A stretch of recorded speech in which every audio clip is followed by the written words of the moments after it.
Assalamualaikum warahmatullahi wabarakatuh. Innal hamdalillah nahmaduhu wa nasta'inuhu wa nastahdihi wa nastaghfiruh wa na'udzu billahi min shururi anfusina wa min sayyiati a'malina. Man yahdihillahu fala mudilla lahu wa man yudlil fala hadiya lahu. Asyhadu an la ilaha illallah wahdahu la syarika lahu wa asyhadu anna sayyidana Muhammadan abduhu wa rasuluh. Allahumma fassalli wa sallim wa barik ala Muhammad wa ala alihi wa ashabihi wa man da'a bida'watihi wa tamassaka bisunnatihi wa ihtada bihadihi ila yaumiddin, amma ba'd. Muslimin muslimat yang dirahmati dan dikasihi oleh Allah Subhanahu wa taala sekalian, alhamdulillah kita panjatkan kesyukuran kepada Allah Subhanahu wa taala kerana izin dan rahmat daripada Allah Subhanahu wa taala kita dapat sekali lagi bersama-sama pada pagi ini dalam siri kuliah duha kita membicarakan tentang keindahan Islam yang sama-sama menjadi agama kita, anutan kita dan pegangan kita sehingga pada hari ini dan hari-hari yang mendatang sehingga kita bertemu dengan Allah Subhanahu wa taala. Kerana hanya Islamlah yang diterima oleh Allah Subhanahu wa taala. Inna dina indallahi al-Islam. Sesungguhnya agama di sisi Allah Subhanahu wa taala ialah Islam. Di antara ciri keindahan Islam yang akan kita bicarakan pada pagi ini ialah Islam agama yang adil. Ya, Islam agama yang adil. Maka Islam melarang umat Islam melakukan kezaliman kepada sesama makhluk Allah Subhanahu wa taala, sama ada ianya manusia maupun binatang dan tumbuhan, sama ada dia orang yang beriman ataupun orang yang tidak beriman. Ya. Dan Islam agama yang melarang umatnya bersifat kikir, bersifat kedekut. Kerana Allah Subhanahu wa taala bersifat pemurah. Ya.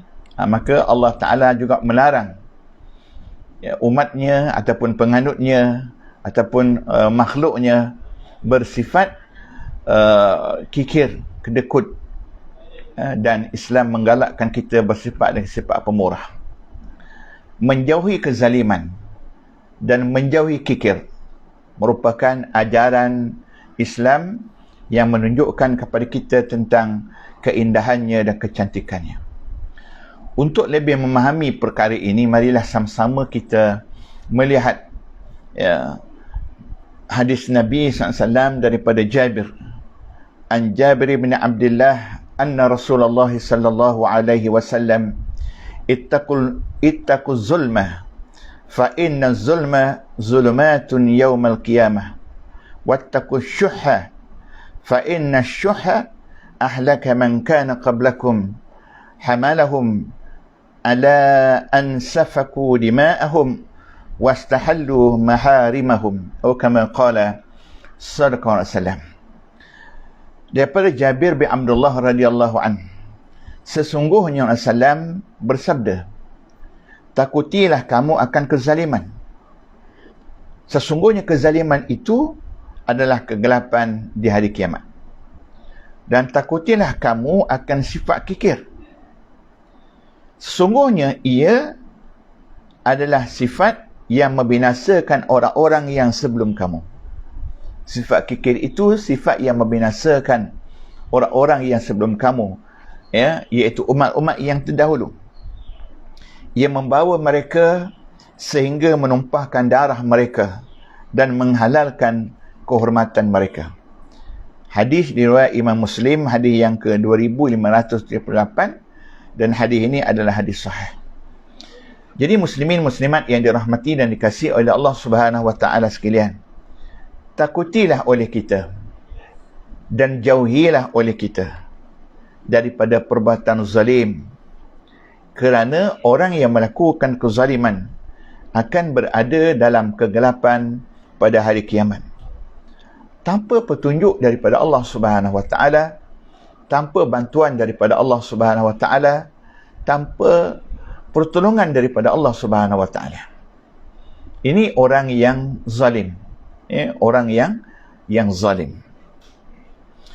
Dan kegelapan pada hari kiamat itu adalah suatu siksaan. Ya, zulumatun yaumal qiyamah. Kegelapan hari kiamat itu adalah di antaranya ialah siksaan yang berat. Ia akan dikenakan ya kepada orang-orang yang zalim. Ya, kerana di hari akhirat petunjuk Allah dan bantuan Allah hanyalah ya ataupun semata-mata ia akan menyelamatkan kita. Pada hari akhirat tidak ada orang yang boleh menolong kita. Pada hari akhirat tidak ada orang yang boleh membantu kita. Hanya bantuan, pertolongan dan penyelamat daripada Allah Subhanahu Wa Taala sahaja yang boleh menyelamatkan kita. Ya. Oleh kerana itulah ya, jangan sekali-kali kita melakukan kezaliman kepada manusia, kepada makhluk Allah yang lain. Manusia sama ada dia mukmin ataupun dia bukan mukmin. Jangan melakukan kezaliman. Kerana orang yang melakukan kezaliman di atas dunia, mereka jauh daripada petunjuk dan bantuan Allah Subhanahu Wa Taala pada hari kiamat. Sifat kikir diartikan sebagai perbuatan seseorang yang menghalang harta orang lain.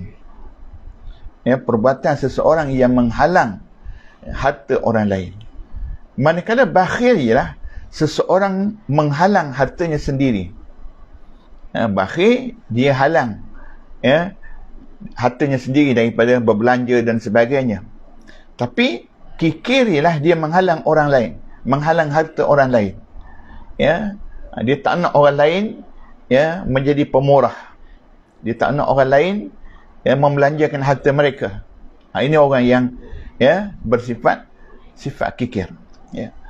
Jadi sifat bakhil berlaku pada harta sahaja. Sifat bakhil itu dia hanya berlaku pada harta saja.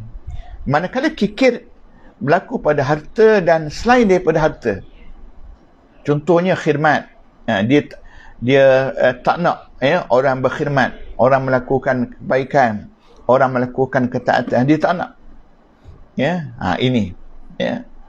Ini iaitu sifat kikir. Sifat kikir ini, muslimin muslimat yang dirahmati dan dikasihi oleh Allah Subhanahu Wa Taala sekalian, adalah salah satu daripada perbuatan zalim dan di antara penyebab berlakunya kerosakan di muka bumi.